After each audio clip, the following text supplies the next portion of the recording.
पढ़ाई करोगे,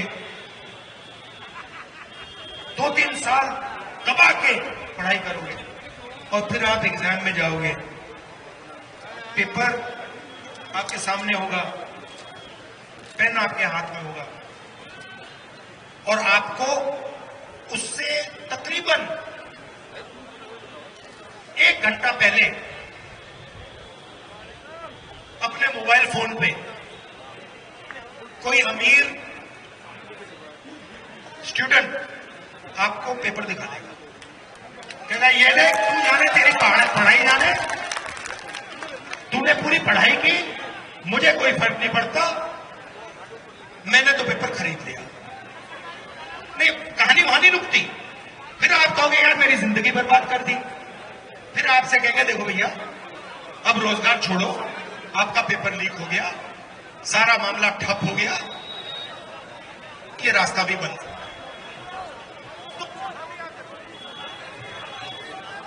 नहीं, आप मुझे बताओ कहां नहीं हुआ। आप मुझे बता रहे हो कहां हुआ, आप मुझे बताओ कहां नहीं होता लीक। सब जगह लीक होता है। तो अब ड्रामा क्या चल रहा है मैं आपको बताता हूं। अब ड्रामा क्या चल रहा है, आपके ध्यान को कभी उधर ले जाएंगे, कभी इधर ले जाएंगे। कहां जाएगा भैया, उधर देखो बॉलीवुड की ओर देखो, अरे भाई उधर देखो क्रिकेट की ओर देखो, उधर देखो भैया पाकिस्तान की ओर देखो, उधर देखो भैया चाइना की ओर देखो। और जैसे आप आगे पीछे देखते हो आपकी जेब में से पैसा निकलता है, अदानी जी की जेब में जाता है सीधा। तो ये भैया आपके साथ हो रहा है, अन्याय हो रहा है आपके साथ। भैया अभी आपने कुछ नहीं देखा, अभी तो भैया शुरुआत हुई है। मैं आपको बता रहा हूं आपकी जमीन छीनी जाएगी, आपके बच्चों को रोजगार नहीं मिलने वाला, आपके बच्चे 7-8 घंटे मोबाइल फोन पे इंस्टाग्राम पे चलेंगे और आपके बच्चे मोबाइल फोन देखेंगे और अदानी जी का बच्चा पैसा गिनेगा। ये है सिस्टम। तो इसलिए हमने न्याय शब्द जोड़ दिया। अब आपने कहा देखो राहुल गांधी ने प्रॉब्लम बता दी, हमें दुखी कर दिया, मगर सॉल्यूशन नहीं दी। मैं आपको सॉल्यूशन देता हूं। मतलब इस गड्ढे में से निकलने का रास्ता क्या मैं बता देता हूं। 90 ब्यूरोक्रेट्स में से जो हिंदुस्तान के बजट को बांटते हैं, 3 ओबीसी हैं, सिर्फ हिला रहे हो, 3 ओबीसी हैं, उनको छोटी सी मिनिस्ट्री दे रखी है, 1 आदिवासी है, 3 दलित हैं, वहां भी आपकी भागीदारी नहीं है। बजट बढ़ता है, आपका पैसा, जीएसटी का पैसा, 75% का पैसा बढ़ता है, 100 रुपए में से 6 रुपए का निर्णय आप लेते हो, बाकी निर्णय वही 10-15 लोग लेते हैं, आपके जेब से पैसा जाता है। तो अब आप कहोगे भैया राहुल जी आपने हमें बता दिया, आपने हमारा मोरल डाउन कर दिया, हमें रास्ता नहीं दिख रहा। मैं रास्ता बता देता हूं, जाति जनगणना, सीधी सी बात। अब इससे क्या होगा, अब जाति जनगणना को आप ठीक से समझिए। इसमें 2 कदम है। पहला कदम गिनती, पिछड़े कितने हिंदुस्तान में, दलित कितने हिंदुस्तान में, आदिवासी कितने, जनरल का गिनती। और दूसरा कदम इकोनॉमिक सर्वे। इकोनॉमिक सर्वे मतलब आर्थिक स्थिति किसकी, सबकी। मतलब गरीब जनरल कास्ट के व्यक्ति को पता लग जाएगा कि 2% लोग हैं, उनके पास लाखों करोड़ रुपए हैं, हमारे हाथ में कुछ नहीं आ रहा। ठहर जाओ। पिछड़ों को पता लग जाएगा कि भैया हिंदुस्तान की किसी भी संस्था में हमारे लोग नहीं हैं। आदिवासियों को, दलितों को, गरीब जनरल कास्ट के लोगों को पता लग जाएगा भैया हैं लोग, ये हैं 200, 500, 1000, 2000, 5000, 10,000 लोग जो पूरे के पूरी जीएसटी का फायदा उठा रहे हैं। वो सच्चाई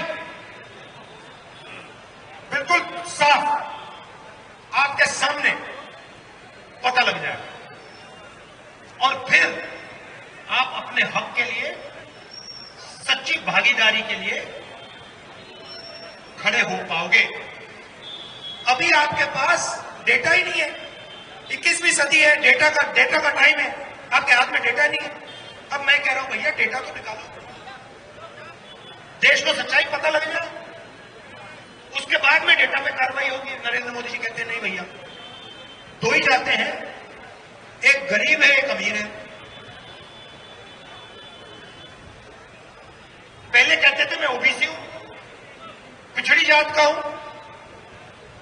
अब कहते हैं ओबीसी तो है ही नहीं, अब सिर्फ गरीब है और अमीर है। और शुरू कब किया? जब मैंने बोला जाति जनगणना करनी है। उस दिन के बाद मोदी जी ने कहा हिंदुस्तान में जाति नहीं है। सही बात। 2-3 आंकड़े आपको देना चाहता हूं। मनरेगा को 1 साल के लिए चलाने में कितने पैसे लगते हैं? करोड़ों नहीं यार, करोड़ों नहीं, कुछ नहीं है। कितना लगता है? अरबों नहीं लगता। ये कितना लगता है? 65,000 करोड़ रुपए। 65,000 करोड़ रुपए का बजट है। हिंदुस्तान के गरीबों को 1 साल के लिए मनरेगा 65,000 करोड़ रुपए। ठीक है, याद रखो इसको, 65,000 करोड़ रुपए। पैसा कहां से आया? आपका मैडम पटेल जी, आपने पैसा डाला था उसमें, टैक्स का, जीएसटी का। जब आपने साड़ी खरीदी आपने उसमें मनरेगा का पैसा डाला, 65,000 करोड़ रुपए। 10 साल में नरेंद्र मोदी जी ने 100 लोगों का 16 लाख करोड़ रुपए माफ किया है।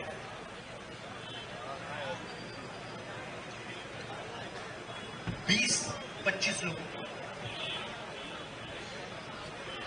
मतलब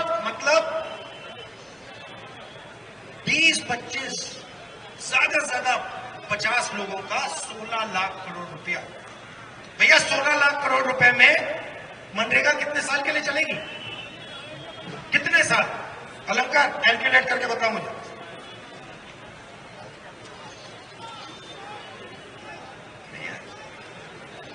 अभी बताता हूं, अभी हो रहा है काम। अब प्रेशर में आ गया, अब ये गलती कर रहा है।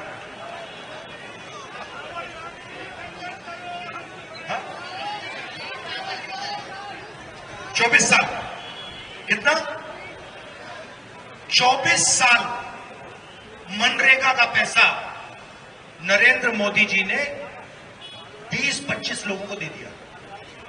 और फिर ना बताऊं, वही है अदानी, अंबानी, वही है ना। अब 20-25 साल का पैसा दे दिया और फिर नरेंद्र मोदी जी पार्लियामेंट में खड़े होते हैं